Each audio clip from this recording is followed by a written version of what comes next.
I think a really underrated category of ship in Star Wars is what I would call personal transports. These are small ships around 20 meters or less in their longest dimension, designed for a single pilot and a small number of passengers or cargo. They can come from any official classification of ship, such as shuttles or light freighters, but they are the smallest examples of those. Ships that are the size of starfighters that aren't starfighters. Basically, they are the next step up from a land speeder or air speeder. If you need to travel to different planets but don't want a much bigger vehicle, you get one of these. Let's take a look at some of my favorites. I am Joey from Radio Free Coruscant, and these are tiny transports.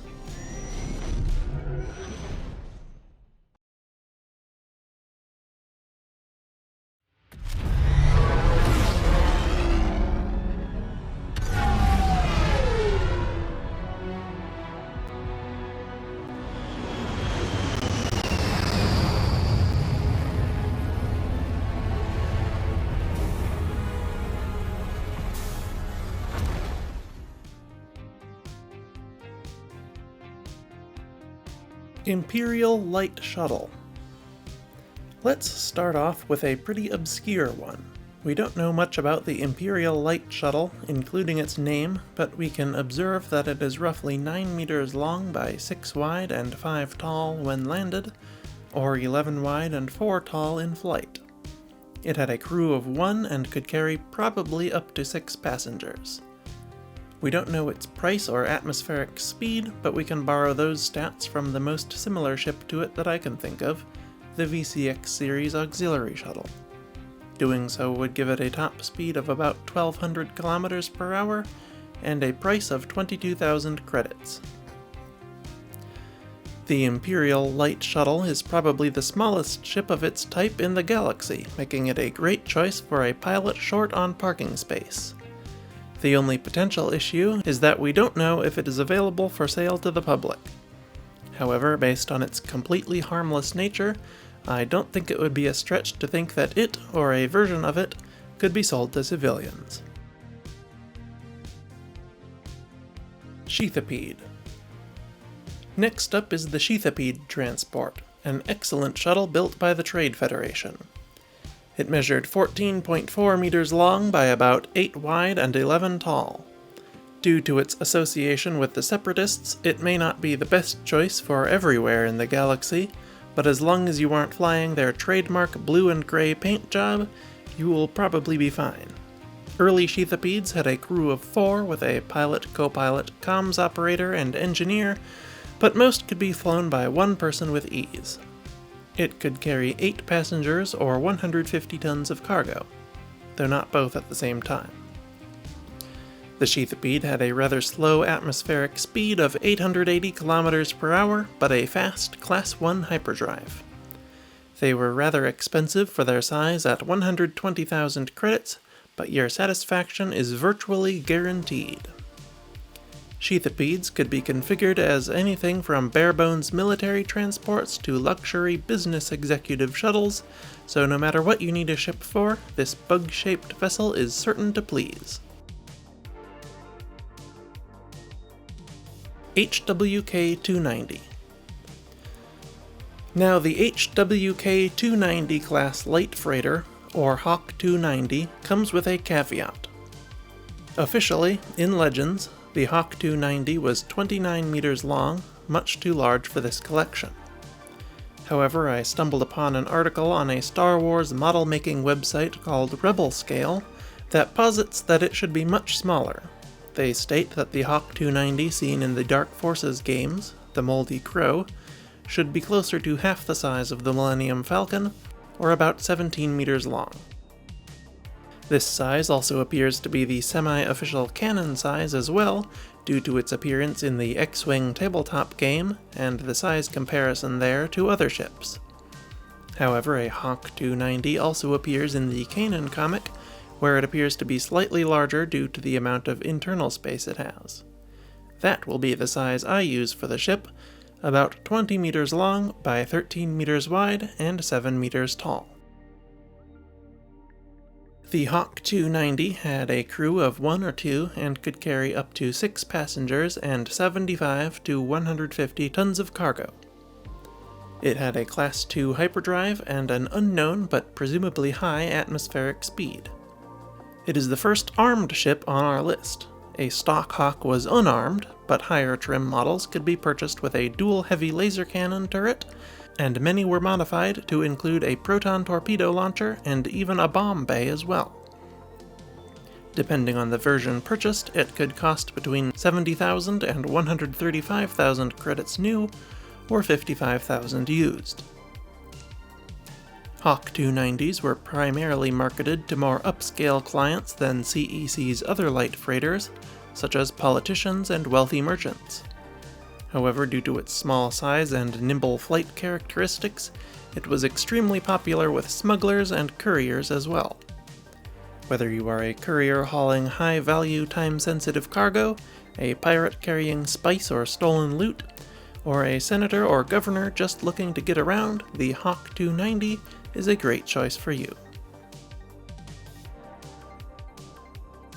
Brion Davan. Another ship that we know tragically little about, this clunky antique is one of my favorites. The Cohensair Manufacturing Brion HDY-39 Davan measured, by my estimation, about 20.5 meters long by 10 meters wide and 3.5 meters tall. It had a crew of 1 and a capacity of at least 4 passengers and likely more. It also had room for quite a bit of cargo, though we don't know how much for sure. I like to think that its long tail contained magnetic clamps to hold external cargo or tow a train of cargo pods, but there isn't any visual evidence of that, so that's just wishful thinking. Its engines were a very similar design to those of the Y-Wing, another Cohensair product, which tells us that it likely had a top speed somewhere around 950 km per hour and possibly a Class 2 hyperdrive. It appears to be unarmed, although this spike at the top could potentially be a light laser turret. Based on its age and features, I couldn't imagine it would cost more than 25,000 credits. Cassian Andor borrowed a Davan from Zorby's Western ship lot on Ferrix to sneak out and search for his sister occasionally. He chose it because its age meant that its transponder code predated both Imperial and corporate sector traffic control systems, allowing him to literally and figuratively fly under the radar. You might like it for the same reasons, or you might just like it for its antique simplicity and charm like I do. As much as I like all of these ships, I think this is the one I would most want to own if I could. Nightsister Shuttle. This one is a bit unusual.